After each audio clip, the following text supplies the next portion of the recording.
आज नवऱ्याच्या आवडीची डिश बनवायची ठरवली, पण थोड्या वेगळ्या पद्धतीने. दरवेळी सँडविच तर बनवते, पण माझ्या मुली कधी बीट काढतात तर कधी कांदा, म्हणून आज एक भन्नाट ट्रिक वापरली. सर्वात आधी बीट आणि बटाटा कुकरमध्ये 3 शिट्या करून घेतल्या. त्यानंतर कांदा, उकडलेलं बीट, काकडी, गाजर, शिमला मिरची आणि बटाटा बारीक कट करून घेतलं. बरं, आपलं हे सँडविच हेल्दी काय आहे माहितीये का?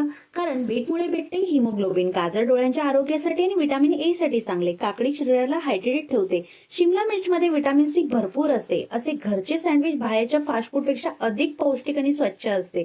मुलांना भाज्या खाऊ घालण्याचा हा खूप सोपा आणि चविष्ट मार्ग आहे.